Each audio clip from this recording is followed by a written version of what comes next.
Bismillahirrahmanirrahim. Assalamu alaikum. Welcome to remote learning. Boys and girls, this is your second lesson of remote learning.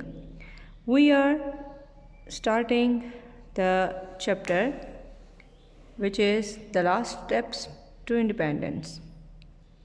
Before I start, let me revise few things for you. The War of Independence was fought in 1857, and as a result of which the glorious era of Muslim rule was ended in the subcontinent.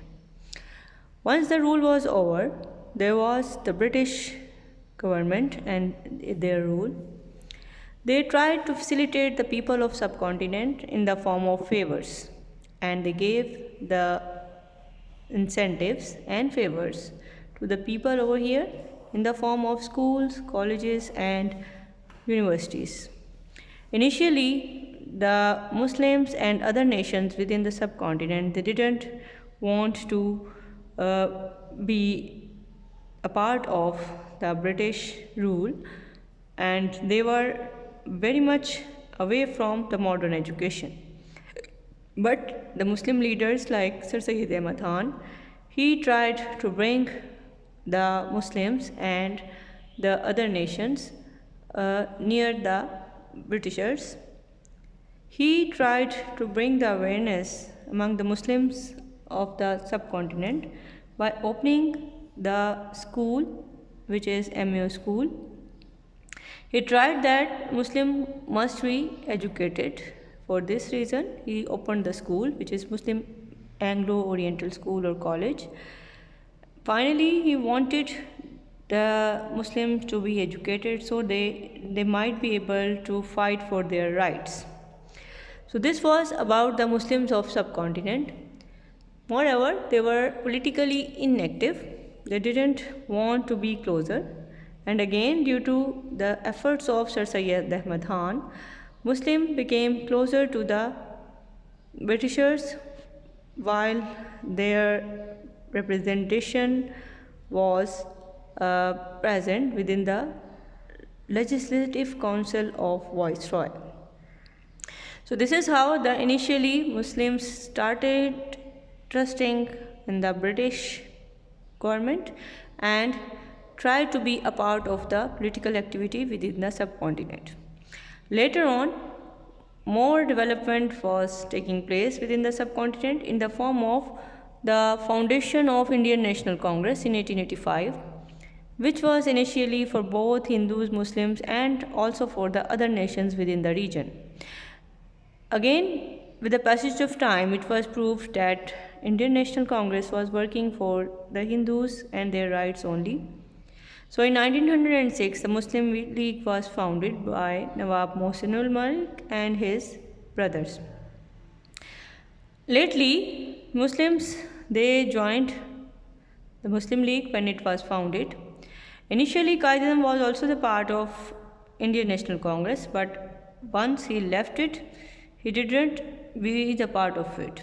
Initially, the Britishers wanted to give the independence to a single whole subcontinent from their possession, but finally the leaders like Qaid-e-Azam, they also felt that there was no need of freedom of a single unit, but there was a need of Muslim homeland for Muslims, and Hindus should also get their own state.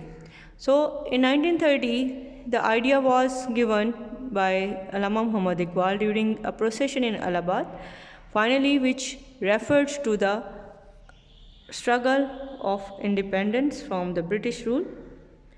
And again, this paved the way of Pakistan resolution after even 10 years. In 1940, Pakistan resolution was passed, and this was the first step to independence. Muslims entrusted the leadership of Qaid-e-Azam Muhammad Ali Jinnah, and this was presented by A.K. Fazlul Haq in 1940. Here it was decided that Muslims should have their own country with their own rule, and all the Muslim majority areas should be combined to form a single unit of state for Muslims. So finally, after during this time, there was also the restlessness in the other parts of the world, like World War I was fought within the region of within the region means within the world, between Turkey and Germany, and Second World War that was also taking place between the years of 1939 to 45. Actually, this was an era when the freedom movement was going on within the subcontinent. So in the meantime, Western powers, they tried to lose their grip to the colonies of the subcontinent. So they want to give the freedom to the subcontinent. Now what happened next? British government, first of all, it tried to release it as a single whole nation. So for this purpose, in 1946, the cabinet missions was sent to the subcontinent. It came to India to hold the discussions with the leader of all parties, and mission proposed. So this proposed certain suggestions that all India Union made up of the provinces and princely states, defense and foreign affairs and the communication will be responsibility of central government, and central government will control the provincial assemblies. Another thing that was decided in this mission, that was there must be 3 groups of provinces: Muslim in the northern west, Bengal and Assam, and Hindu majority groups within their own provinces. After the lengthy discussions, it was finally realized that the Congress and Muslim Leagues were fundamentally opposing to each other's point of view during this discussion. Cabinet mission eventually proposed the division of the subcontinent into 3 parts: the local autonomy under the Central Indian Union dealing with the defense, foreign affairs and communication. However, this plan was also collapsed because Mr. Nehru's statement revealed that the real intention of the Congress was a total domination. An interim government was also formed with the swearing of the Executive Council in September 1946. It was persuaded by Lord Wavell. Mr. Jinnah nominated 5 names, including a Hindu, to represent the Muslim League. The important position of finance minister was awarded to Mr. Liaquat Ali Khan. After the great struggles, and elections were held in 1948, and these brought a new Labour government to the power. The different ideas from the conservative which have been defeated. Now again the state was going to be changed within the region, and due to that reason there were going to be certain incidences which were leading towards the independence of the subcontinent. These incidences, they were not so simple. There were different opinions, there's a difference of opinions, there were different views, and moreover some people were trying to be dominated and other to be the part of history.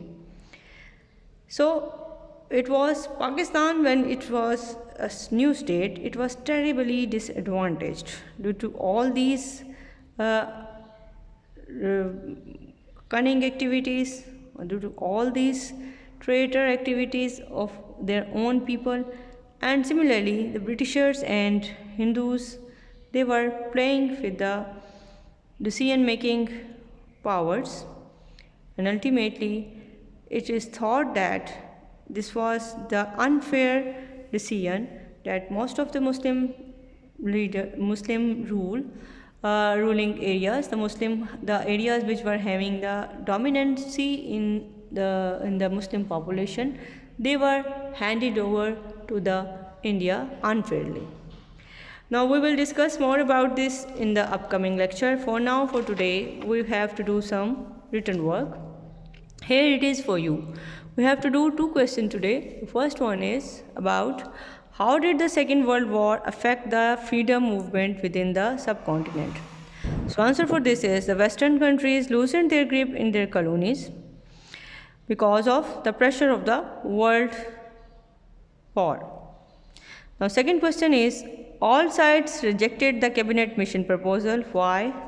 Reasons for these are: Muslims wanted complete autonomy, Hindus wanted complete domination and control. The prince, they didn't leave to lose the power in a new democracy. So there were three different types of acts, three different types of opinions within the region. So that is why it was very difficult, and so the cabinet mission was rejected by all parties and all sides.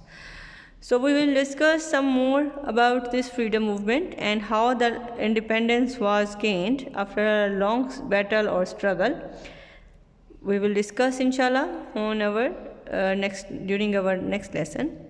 For now, just go through the pages 84, 85 and also up till 89 in order to have a full view and full grip on the chapter. Lastly, go through the chapter and do the written work and submit it timely in the Google Classroom. Thank you very much. See you soon. Allah Hafiz.